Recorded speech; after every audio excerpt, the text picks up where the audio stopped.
You're listening to the Big Picture Podcast. My name is Bidemi Ologunde.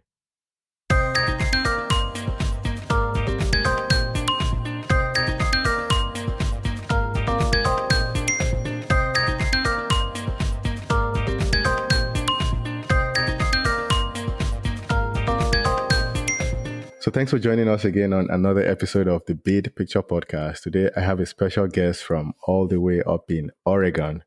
Over to you, sir. Hello, Bademi. Yeah, great to meet you. Thanks for having me on the podcast today. Really appreciate it. First, one thing I want to say is that I've listened to, your podcast, and you got some really great, guests and great insights Thank on you, sir. multiple topics. And I think what you're building here is something really cool. So anyway, I think you're worthy of the 5 stars. I tell all of your listeners, man, go 5-star this podcast because what Bademi is bringing out in conversation and insights is really, really good. So thanks for the work you're doing. Thank you, sir. So to start with, I'm just going to ask, for those who are meeting you for the first time, what does Mr. Alldridge do? What's your background and your experiences so far in the tech industry? And then we go from there. Sure. So I'm a little bit of a serial entrepreneur. I actually started in software when I was 19 years old, and I won't date myself, but it was many years ago, over 20 years ago. And, kind of went into various types of things around some development of software, retail software. And then we started doing some, computer sales and networking sales this is back in 87, 89. So we really cut our teeth and then reinvented ourselves more into network integration, and then invented ourselves more into an MSP. So kind of a managed services provider. And in the last really 10 years, we've focused on MSSP. But my background is really a technologist. I've been doing it. I have an MBA in cybersecurity, multiple certifications, both on the technical side and various sides, a CISO, CISP, those kinds of things. So I've spent the time and energy, but doing this for, over 20 years, 25 years in technology and more specifically managed services and managed security services. That's really been kind of what I built with my companies. I kind of have my hands in, own a few SaaS companies as well, but cybersecurity and managed services is kind of my heart and soul, and that's my bread and butter, if you will, at IP Services. So that's kind of me in a nutshell. Back in the mid 2000s, we got involved in some IT, kind of thought leadership around IT processes because there wasn't a lot in that area of IT processes, and so we kind of partnered up with a couple of our, customers, clients, and some of the big vendors. And we actually launched a little division called the IT Process Institute that really existed to do benchmarking, research, and prescriptive guidance. And so out of the research and the benchmarking, we wrote a book called The Visible Ops Handbook. My CTO was very involved in that at the time. And I was one of the founding members of the IT Process Institute. So we released the book, and onward went on to do a series of books in that series. And more recently, I'll talk about later, my Visible Ops Cybersecurity book, which I authored and recently released this year. But we've sold over about 400,000 copies of that book globally. And so it's been really, really popular, and really was launched out of my company and the IT Process Institute that I was involved in as one of the members back in the mid 2000s.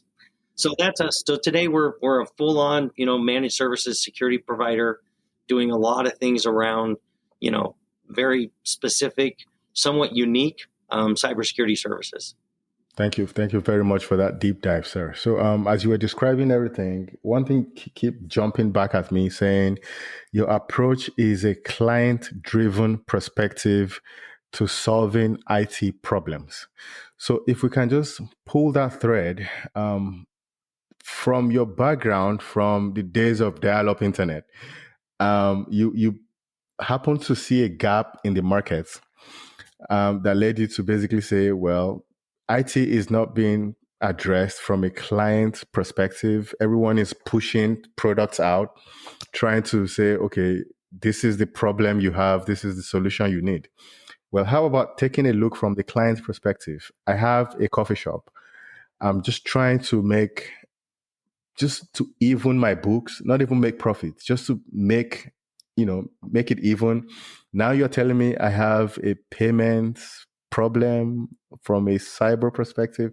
Anyway, the client driven perspective, what was that gap you saw that you tried to basically solve in the market? Yeah. So I think one of the biggest issues that we look at is that and in a lot of industries, we tend to have our own vernacular. We have our own language, our own acronyms, and we're not in IT, we're not dissimilar from some other industries that have their own vernacular and so forth, like the medical industry and stuff that gets very sophisticated. But really, IT geek speak is really a problem. A lot of, you know, individuals in the industry and companies that provide services really come at it from a very, kind of highly technical, hard to understand. Sometimes it's an internal IT group or team, and they're talking in speeds and feeds, and they're talking about, various types of, IP protocols and TCP IP stacks and, all the things that we do. And I think the client driven is to really take, fairly complex solutions and kind of hard to solve business problems and using technology to solve those and doing it in more plain English and everyday common language that, clients can understand and they can relate to. Sometimes we talk about different stories to actually communicate the message and to help them understand the technical problem, but really addressing it from that perspective in language that is easy to understand and isn't over their heads, highly technical, trying to prove that we're somehow smart and, we've got it all figured out. But that's kind of one of the big things that we look at from the client perspective is really that. And then the second thing would be that, we're looking at the impact. A lot of times IT and cybersecurity is done in a vacuum. And that meaning that, we need to solve this problem. We need to deploy this technology. We need better controls, better cyber.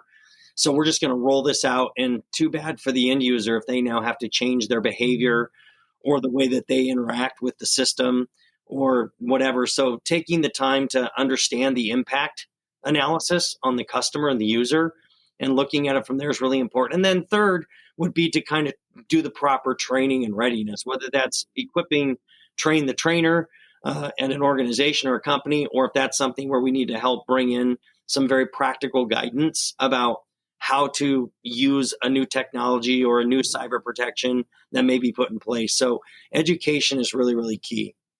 Sounds good. Sounds good. So again, as you're describing all this, I keep seeing a common thread that basically describes how processes are important. And it's not shocking that you basically co-founded something named the IT Process Institute.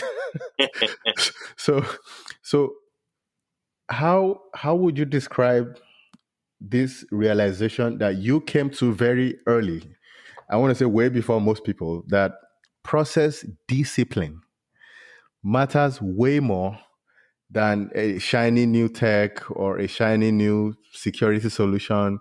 What would you describe as something everyone needs to pay attention to, from big organizations to small organizations to even individuals, for their own personal online security regarding process discipline? Yeah, great question. And actually, that's right up our alley. Again, that's kind of what we found in the book. What we found is when originally we were in the network integration world, we had kind of rolled out some larger, networks, and we're supporting them. And we got asked by some customers that said, "Hey, would you monitor and manage this stuff?" This is back in 1980, 99, 2000. 2001, where there really weren't MSPs. It wasn't a known thing, a regular thing. There were big companies that were doing it. And so we had cherry picked our kind of best 5 or 6 people to start this group. And with that, we dubbed it the Advanced Networking Group. In my business, it was a MicroAge business. We were actually kind of a franchised part of the MicroAge Inc., which was a Fortune 500 back in the time. And so those guys really that I cherry picked were my smartest, best, and brightest people. And they were, working on delivering ongoing management. And one of the things they seemed to care about was really documenting kind of as built documentation. And then they cared a lot about when we make changes to the information, to the systems, to the applications, and so forth, the firewalls back then. So that kind of basically put us on this whole sojourn to what really are best practices in IT. There, manufacturing has maturity, Deming wheel and QA processes, and they're very mature, as a lot of industries are. But IT, not so much, certainly not back then. And so we kind of stumbled onto this thing called the ITIL, the IT Infrastructure Library. And now if you Google ITIL, you'll find it everywhere. And there's multiple iterations, and I'm certified on ITIL 4 and multiple other versions of ITIL, but it's common. But back then you couldn't find hardly anything that were really, you had COBIT and COSO, some very old frameworks, but it was basically launched off the BS 15,000, the British standard. And they were launching an open, kind of source development of white papers that was the ITIL version 1, and they were releasing an ITIL 2. My team was very excited. We ordered the ITIL books. It was going to show up. It did on a cold December morning in our conference room. UPS dropped the boxes. It's like, whoa, we ripped them up open like it's Christmas morning. We're all excited, geeking out on this stuff. And we find out that there's 12 books that describe ITIL 2 that they broke it down into. And it's kind of like reading the telephone book. It's the process of the process. And we're thinking it's very descriptive. It describes a lot of these things. It's a great taxonomy and a common parlance for how we address IT. But what it didn't do was prescribe. It just described. So we started looking at the processes and practices that we were using and we cared about, and where ITIL called those out. And what we found, and we also found at the time some interesting studies, that there were studies coming out from different research organizations, Yankee Group and stuff back at the time, were popular in the early iterations of IDC. But we found that 74 to 82% of all IT failure, lack of availability, downtime, was correlated to some unapproved, unauthorized, untested change. So we are like, wow. So the working, thesis became, if we did a really good job managing change, we'll knock a home run out of availability and we'll have a lot better uptime. And so as we looked at some of the things we did, we cared a lot about configuration and change already, documenting things. We realized that if you don't know what you don't have, you really can't control it and measure it. So the idea is we have to know good configuration. In the ITIL, it broke down into kind of 3 closed loop processes, which became basically the Visible Ops Handbook, the original one. And that is change management, configuration management, and release management. And so first, you've got to have well-known, available, secure configurations. Once you have a good, well-known, working, secure configuration that's well-documented, then we can introduce release management that looks at various things that ITIL calls out, like, do we have rollback in place? Do we have test and verification and UAT acceptance and all the things that it gets into the good processes? So we have good release management that we present to change management. Then we make the configuration change. So, and we classify change, right? The things you do in change. Is it a regular pre-approved change? Is it a significant change? Do we need to get the stakeholders involved? Does it affect the whole thing? Do we need to have a maintenance window? Should we have a forward schedule of change? I could go on and on about all the process. And in the configuration, do we know every piece? Do we know the definitive software library, where the software is at that's on that particular system? Do we know, it's called CIs and ITIL, the configuration items? Do we know all the items that make up that configuration of that, say, server or firewall or switch? And so you've got to know what all those pieces are. And then you close loop those processes by having good release that, again, classifies change. You then make the updates to the configuration, you re-verify the configuration, and it becomes a closed loop step process. That is the Visible Ops book in a nutshell. And in my new book, the Visible Ops Cybersecurity book, the whole chapter 3 is dedicated to the efficacy of IT processes. And one of the things I used that I was talking about, no particular, downtime, lack of availability, or IT failure is correlated change. Here's another quip that I often use. No security breach ever happens without a change or a need for a change. Either somebody brute forces in or hacks something through some port or some vulnerability. So they're changing something, or they deposit some code. Or I convince somebody through social engineering or whatever, a need to make a change, some kind of an unauthorized change. So it's true, for cybersecurity, that same foundational set of processes really matter. And that really is our, ethos, if you will, around how we operate. We really do care a lot about those core IT processes. Of course, there are other IT processes that matter. Incident management, managing it well, restoring, we don't mess around with incidents. The goal is to restore service to the client. But then we also look at problem management and really caring enough about problems to get to root cause. Because if you don't know root cause, you can't prevent it from rehappening or happening again, or repeated failure. So we care about other processes, but the main three, those three foundational, are really, really key. And so that's how we care about processes. That's how it applies to just good IT, best practices that are proven, following, ITIL processes and using a methodology of visible ops that really drives that up. We marry it to other processes, and we call it kind of our total control system, or our total control cyber shield system. So that's how we care about processes. Hope that helps. Wow. Yeah, it really does. And I like how you're breaking this down. And the way I learn is, once I learn a concept, I try to provide an analogy to something that would help me understand it better. So I'm going to try to do that now. Please correct me if I'm missing it in any way. So basically, there is this concept I'm now getting familiar with. It's called the system of systems. Basically, if you think about a car is basically a system of systems. The human body is a system of systems. And the way you're describing visible ops is basically saying the three things that people need to pay attention to is change management, configuration management, and release management. And then you mentioned something that says security breaches happen because there is a change to the system, or there is a need for a change in the system. Mm-hmm. So back to my analogy of, let's take the human body, for example, the immune system. All things being equal, you should wake up and move around the house and go to work or go to wherever you go, and then come back, you eat, drink during the course of the day. Nothing goes wrong, all things being equal. However, if I'm coming down with the flu, or there is some headaches coming in, or there's some stomach bug, that means there has been a change to my system, or there is a need for a change. Maybe I haven't drank enough water. So now I have a dehydration headache. Means there is a need for me to change my hydration levels, or a virus has been introduced into my body. Now the symptoms are coming across as a headache, runny nose, cough, fever, etc. Did I get that analogy correctly? 100%. Yeah, 100%. Exactly right. Yeah. And we always know change is inevitable, right? You're going to constantly be introducing change. And that's kind of where DevOps came from, in the idea that, high rates of change at high success, rates, right? So that you're introducing well-tested, well-known changes that are, obviously using good practices and processes. As we get into, software development stuff, which isn't really where we camp, but, you get into, agile and following good process. Right. That really plays well as you marry that to some of the ITIL processes that I'm describing.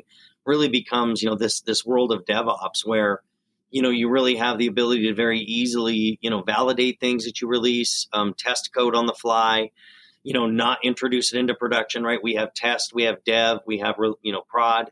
We have all those things. So yeah, but the human analogy is a really good one, and so in common, as we apply that to kind of organizations, just in more common language, as we work a lot with, we work in industries that often have some level of compliance and rigor. That's fairly important. Healthcare, with HIPAA, finance might have, FINRA, they might be a public company and have GLB or whatever, different things that they may have. Industries, they are high stakes. And so they deal with these requirements that they need to protect their systems. And so that's really an area where we come in and kind of apply our approach, not only really deploying the latest and greatest with great cybersecurity tools. And we believe in that, and using AI and some of the latest things there. And as we know in security, AI can introduce as much risk as it solves. I won't get distracted with the AI conversation right now, but the point is that there are a lot of things that are going on, a lot of bad actors out there, and they're going to make changes. And so obviously the way that plays into protect a business is that we are really looking and monitoring for, changes that are being introduced into the, environment. And by doing that with the right tooling and the right processes, it really develops the ability to not only drive a high, availability of your IT performance, but also a great cybersecurity posture. Right. Because knowing that you have really good, solid, secure configurations throughout your organization really makes a huge difference. And then, of course, we have to be hunting for active threats. Mm. So we've got to have those kind of tools deployed. So just doing all of it, you can't just do one piece. And we know the bad actors, right? The ransomware that's out there, they are so sophisticated these days. We're recently, brought in post facto to a breach that had happened through ransomware, and they negotiated it down. What was a $1.5 million ask, all the way down to about $600,000. And when they Wow. got done negotiating it down, the company had to pay because they didn't have immutable backup. They didn't have a lot of things in place that they should have had. They were very weak. Hmm. The threat actor, the ransomware people, they said, okay, great, you need to call our 1-800 number to our call center to settle up the payment, because they all want to be paid in cryptocurrency. Right. A lot of companies don't work in cryptocurrency, so they have a clearinghouse with a call center that they do, and to clear out and pay the monies and to be able to settle up. I mean, that's how sophisticated they are. Furthermore, Wow.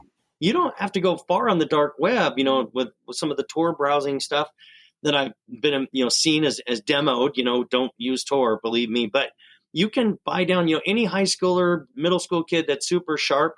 They want to go on there, they can download for $299 a ransomware kit, and it's a franchise. So for $299, I get a set of tools. I go out, I scan, I look for ways to break into companies. Once I finally get in, if I'm not able to get all the way in like I need to, I can actually engage the ransomware franchise. They'll come in and partner with me, and we'll split the ransomware 50-50. They'll bring the really smart guys in to take the ransom all the way. And even to small businesses, Wow. just another one client situation that wasn't one of our clients, but is now, they are a very small company. They're like $2 million top line little SaaS company. They care about the littlest of companies anymore, and trying to get 2, 3, 400,000 out of them. They ended up negotiating way down, but still they had to pay the ransomware. Wow. It's a very sophisticated world out there, and I don't think people realize just how mature and the bad actors, the threat actors, are out there. They're very sophisticated, and so Yeah. these processes really matter. They're all part of the ultimate backstop of having really good security. And I joke a little bit about a fool with the tool is still a fool. Hmm. And the joke there, I say, kind of is that, you can have all the best tools in the world, the shiny toy syndrome, but if you don't have good rigor in processes and how you're using them and how they're integrating, and that you have good config change and release in place, you're still going to be susceptible and vulnerable. Right, right. And as you were describing this compliance pressure cooker, which is what I like to describe it as, because it really is a pressure cooker. Because if you talk to folks at organizations that handle GRC, governance, risk, and compliance, they tell you with the introduction of AI, and not even AI alone, just with globalization and the way technology keeps doubling every 18 months, is it Marshall's Law now? And companies operating now have to pay close attention to compliance, especially regarding IT security, cybersecurity. So, for the sake of just simplifying this compliance pressure cooker, there are two main policies that I want to ask you. Which ones do you see that keeps most companies up at night? Is it HIPAA or is it PCI? The credit card transaction processing, and we have companies that are, definitely on the processing end for compliance. In the PCI, most organizations nowadays are handing off that transaction to some kind of a provider that's actually the processor. Stripe is a very popular one that a lot of companies use, particularly Right. online companies. So them actually managing the credit card data, they're usually not as bound to keeping the high levels of PCI unless you actually are processing it yourself, storing credit card data and information on your systems. Most companies are now passing that off to the bigger processors to lighten the risk. However, they still have some compliance, even if they're managing names and addresses and so forth. I would say HIPAA, so I won't discount that. That certainly has its challenges, and PCI DSS level 4 has some additional requirements that they've recently released and increased. But HIPAA also, back in October, I think it was, released new standards that actually take HIPAA to a whole nother level with some requirements around having to have deeper cybersecurity practices in place, not just from a process, procedure, and documentation perspective, but you actually have to have certain tooling deployed, like security event information system, a SIM. You have to have some kind of active threat detection going on. You have to have things to really protect the EPII, the personal identifiable information, the the healthcare information that they're really protecting. You have to have basically what we call DLP systems, but basically it's data loss prevention. And so you've got to have some of these things deployed. So HIPAA is really challenging, and a lot of healthcare companies are, it's a tough business. It's hard to be really profitable. A lot of them are nonprofits. So there are challenges there to be able to afford the tools that you need, but it's also some of the most valuable data out there on the dark web. Medical records are really, really high value for lots of reasons, but I won't get into that, but they are high. So they're a target, and that's why we read it in the news all the time. So it's challenging. Yeah. And even in the education sector, there was a time when school districts across the country were getting hit by ransomware, and it coincided with when the pandemic was still going on. And I would explain to people who care to listen, saying it doesn't take a rocket scientist to explain to you why schools are being hit with ransomware, because most schools went online to be able to teach the kids at home, and they didn't exactly pay attention to the security of their systems. They basically bought a bunch of iPads and gave to the kids to be able to learn from home. But guess what? There's still the need to secure all the databases, and then there's, even up till now, school districts across the country are getting hit by ransomware every other week or every other 2 weeks. So it's not just within the industries that we focus on, like healthcare or IT security, for example. It's all the other industries, manufacturing, retail, education, and so on. So Nobody's immune. Nobody's immune is your point. And they're going after, like I said, even down to small businesses that are in different sectors and school districts. That's very true. A couple of things that are interesting, just that, one of the things in my, cybersecurity, Visible Ops cybersecurity book that I released, and it's actually become an Amazon bestseller in a few categories. But I really hone in, the first chapter talks about leadership, because it does start with leadership. And then I talk in the second chapter a lot about a philosophy. You've really got to have a good philosophical position. And that kind of feeds upstream to the boardroom and to the leadership. And then in the third chapter, I get into the efficacy of IT processes, as I think I shared earlier, and really talking about how those foundational things are really, really important that we of course, expanded on earlier.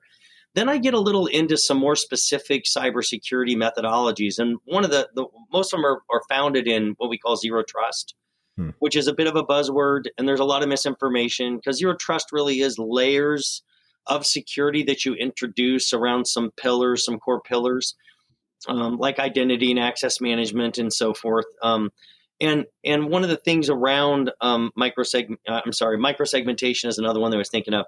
But, we really do focus on that as a methodology, as zero trust. And, the first thing we talk about is assume breach, because like we were just talking about, so many people, everybody is a target. And we think about some of the larger organizations that have some of the best of the brightest cybersecurity professionals. They have all of the tools. They have all of the teams. We've seen casinos. We've seen, big providers of cybersecurity get hacked themselves. There's been a lot of really interesting stuff in the news. And you have to wonder, if they have all the best, latest, and greatest cyber hygiene going on, and their cybersecurity, posture is so strong, how could they still be getting breached? And it is still happening.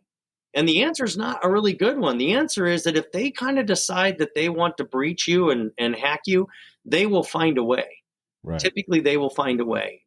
And so we start with assume breach, which means this. It means, do you have rock solid IT processes that are managing your IT backups? And are those backups not your typical, we're streaming it to a cloud, we're doing this offsite? We have to know that those are truly immutable backups, air-gapped. In other words, they're scanned, they're vetted that they're clean of ransomware, and then they're set aside in a way that cannot be reached through any of your network paths. Because what the bad actors do and the ransomware and different versions is they'll often deposit something into your system or hack in your system, and they'll hang out for 2 months, 3 months, 12 months, believe it or not, a year in some cases. Hmm. And they'll wait and they'll follow and see where you're backing everything up. And if you're not encrypting and it's not immutable, they can encrypt it before you do or you have, and you can't double encrypt something. So then people are like, oh, we got hacked. We got our stream backups in the cloud. We're good. They go to their stream backups in the cloud and they realize, uh-oh, It's encrypted. another message. They got those too saying, uh-oh. So this is what happens out there. And this is the world that we're kind of living in right now. And that's why cybersecurity really is and should be top of mind at every element. Wow. So how would you describe this zero trust principles to be mapped to day-to-day operations?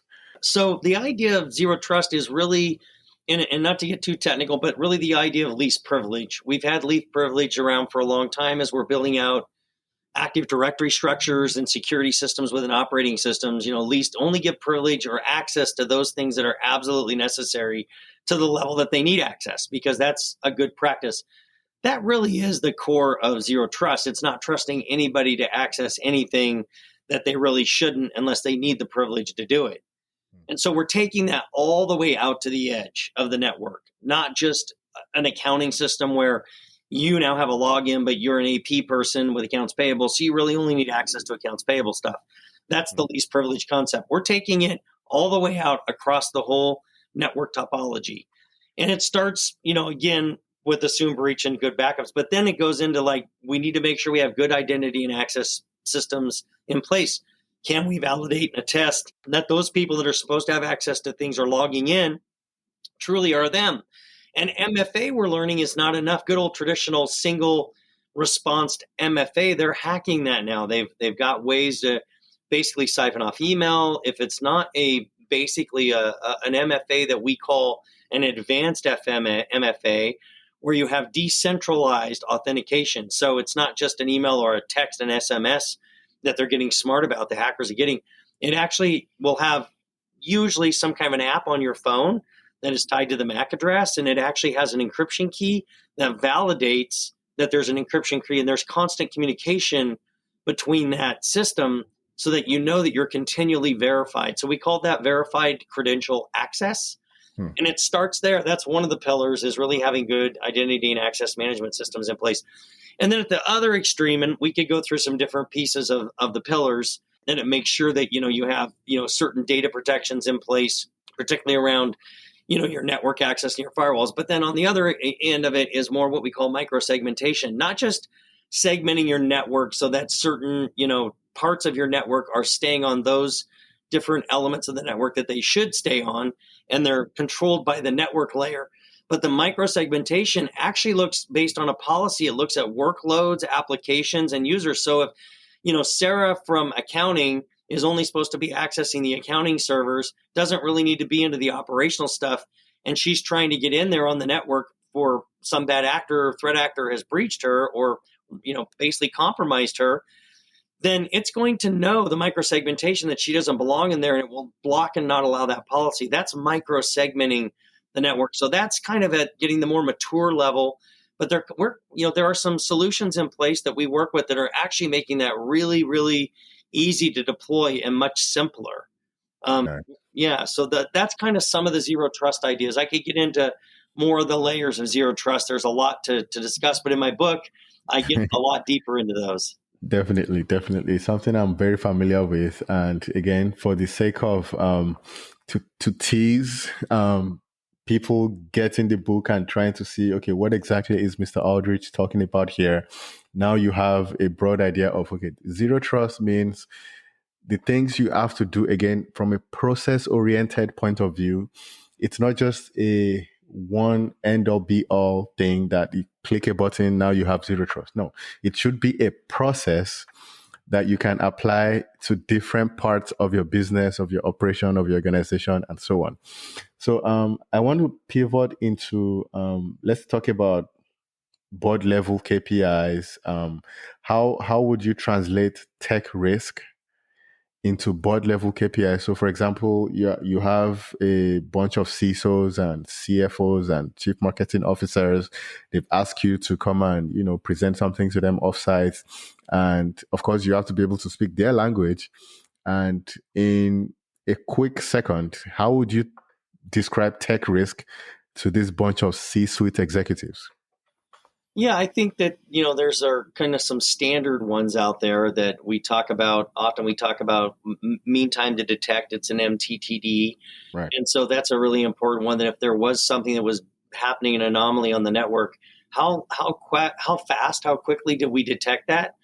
And then I think you go a little deeper, and then, you can even report on, how was it notified and what was the response, because that's get to the mean time to respond, the MTTR, right?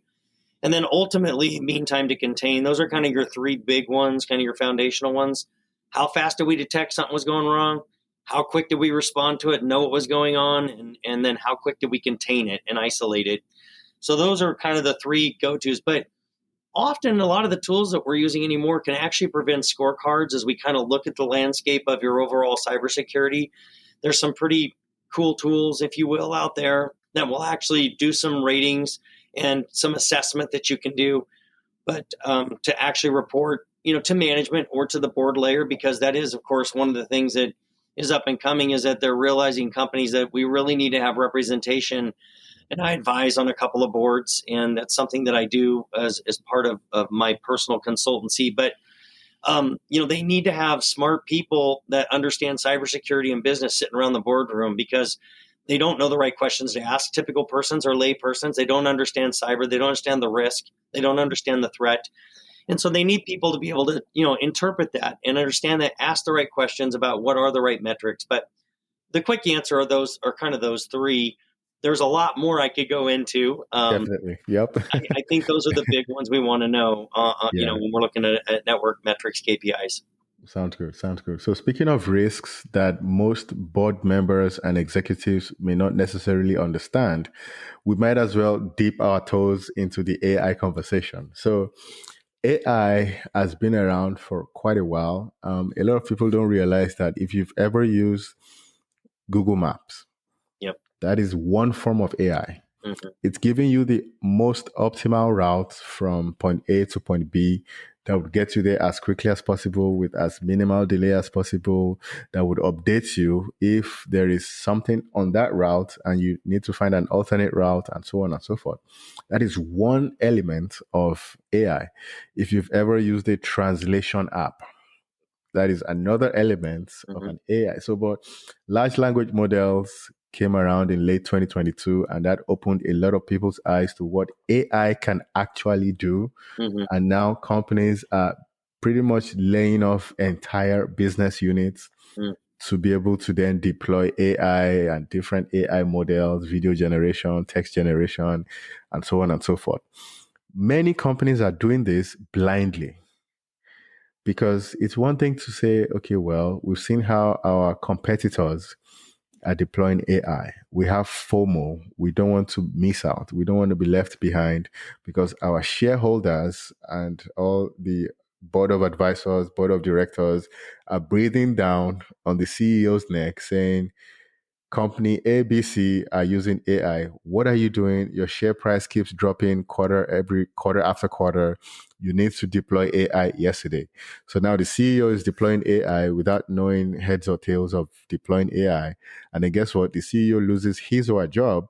They bring a new CEO in, and then it becomes a revolving door, because companies don't understand AI well enough to deploy it properly, and they're laying off thousands of employees because they're trying to do something with AI that they don't even understand what they're doing. So, how would you describe this relatively new risk to company leadership? Big companies, medium sized companies, small companies in July of 2025? Yeah, great question. A lot of questions there. First, I would start with the idea that, introducing AI, like anything in a business, you really do have to ask not just the business question in terms of what does it mean to the business and our efficiency and performance and bottom line, but you got to ask the next question, as you should, in any business, and that is, what is the risk and reward? right? We got to evaluate that. And so obviously we're going to camp in the risk side and really try to understand the risk. One of the big problems with deploying AI quick and fast is that companies may think they know the risk, but we don't really know how deep and how far the potential risk goes. It's still yet to be determined, quite frankly. We do know that it does introduce certain risks, certainly around data and privacy. We don't know, how misuses, that AI could generate, misinformation it could generate, disclosure, not being, applying to the laws unless it's properly developed and monitored. There's a lot of things there that I could get into, with the AI piece. There's some ethical considerations that we could get into, interoperability that we see. Sometimes AI has a bias, right, on the ethical side. So I could go on and on about all the different issues. So I think you got to think about all those risks and what that means. One of the things that we've been working with is kind of a new solution set that actually provides some governance in AI. You actually can go out and discover what AI is being used in the workplace, give you a score on the threat or the vulnerability of the trustworthiness and the security, vulnerability that may open up. It also can block information and certain AI use. But to your question, where people are employing it and saying, we're going to use AI and roll this out because everybody else is, I think like a lot of things we've seen in business cycles, we are going to see not only pushback because some of the challenges that it presents, but I also think we're going to see some disasters where AI can literally ruin companies, open up risk and threats they would have never thought about. So I think we've got to walk carefully. I'm certainly pro tech. I'm certainly pro using AI where it makes sense, but certain things you'll never be able to replace the human intervention with AI capabilities. That's a fallacy that AI is going to completely replace the workforce. It's just not. Right. That's my opinion. Right. And yeah. I agree fully because many companies, I believe, doing this simply because they don't want to be caught holding the bag when their competitors basically speed up and overtake them. And there is this popular saying, anybody can claim to be a good swimmer, but when the tide goes out, then you see the people swimming naked and so on and so. At the end of the day, when companies like Microsoft announced recently that they are laying off 9,000 jobs, they're basically eliminating 9,000 jobs, not even replacing those people with computer programs. No, they're just eliminating the jobs, the roles, and so on. Several companies are shutting down entire business units in different parts of the world because they realize, well, we can do this thing in a more efficient manner by paying these or even developing an AI program internally. And then we only need 3-4 people to run the program, and 25 people can, go look for a job elsewhere. All of that is going to come back, and there are, again, unintended consequences of all these things that companies are not even paying attention to because they literally cannot foresee the problems right now up until maybe 3 quarters down the line or 2 years down the line and so on. So, yeah, it is a tough thing. And I think, AI, of course, is contributing to that in some cases. Sometimes it's not replacement. It's just, businesses are having to streamline and get smarter.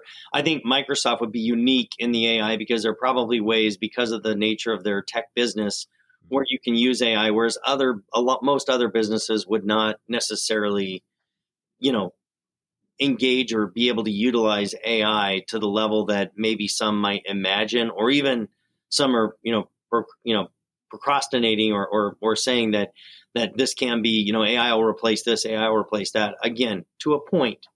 But I'm still a believer that, there are certain roles and functions that there's just no way AI is going to be able to replace it. Yep, definitely. So to kind of start wrapping up here, what are some lessons from your experience that you'd want to leave the listeners with? And I know you have a little surprise regarding your book for the listeners as well. So over to you, sir. Yeah, I mean, obviously I'm an advocate. Some of my, the book that I wrote really at its core is altruistic. It's like raise the tide that floats the boats. Mm, There's not enough awareness, particularly in the SMB space. Bigger enterprises have the resources, and many of them have allocated, and strengthened their cyber. Medium and small business, it's tougher, right? And they don't have the expertise. You really need, 3, 4 people with different levels of expertise, and even a smaller, enterprise.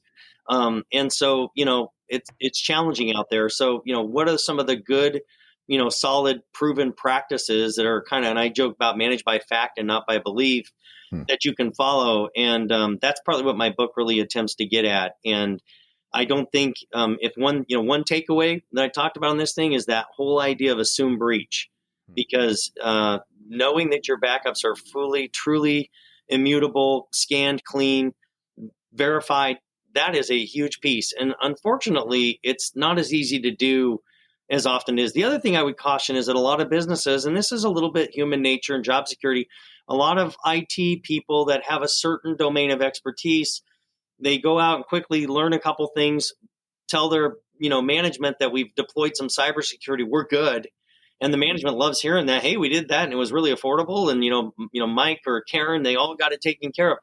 But it's trust but verify, as we say in security. So how do you know as a business executive and a business leader that your business is truly secure, truly safe as it can be, and that some of these practices are in place? That's a really challenging thing out there, and that's why it's prolific. All the various breaches and hacks and ransomware is prolific. So that's my big thing. That would be that, no, manage by fact, not by belief.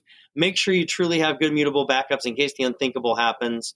Read my book because it gives you some good practical insights as well. Thanks for having me on. I really appreciate the time. And for your listeners out there, I'd like to make a couple of, I guess, offers out there, if you will, for you to take advantage of.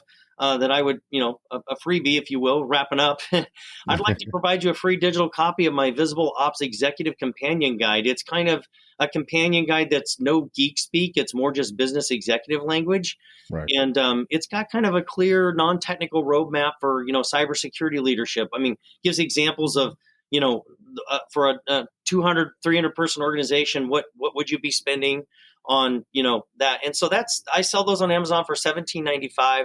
But if you text me, and I'll give you my text number at the end of this, I will my team will get a copy out to you, emailed out to you of the executive companion guide for the Visible Ops Cybersecurity book, which was the Amazon bestseller. And then the second thing, and this one I kind of say, but I kind of think I'm going to offer this up, and I don't do this to the public often. It's kind of reserved, but we have the ability to deliver a penetration test, not just a vulnerability scan like some insurance companies do, or a lot of just regular IT vulnerability scan does.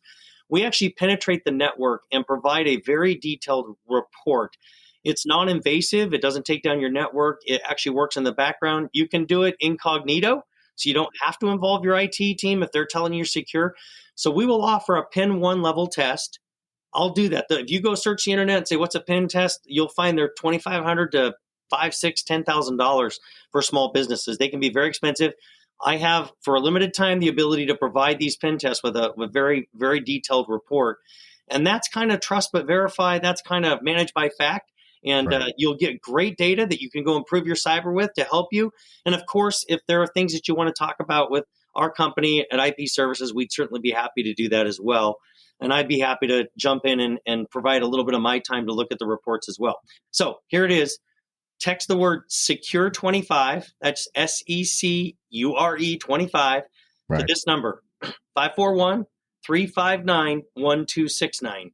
Again, secure 25 to 541-359-1269. And you'll walk away with clarity, control, and confidence that your business is actually protected, and you'll know the threats that are out there. It's actually protected and cost people millions of dollars not knowing. So here to help, here to provide that for you guys today. Thank you very much, sir. This has been very enlightening, value adding, obviously. I've learned quite a lot from just talking to you for the past 1 hour or so. So again, thanks once again. I would love to be able to bring you back on anytime you would have some time to, do some deeper dives. Maybe if AI breaks something in society, and then we can just talk about it. And yeah. Thank you very much, sir. Sounds excellent. And yeah, thank you again.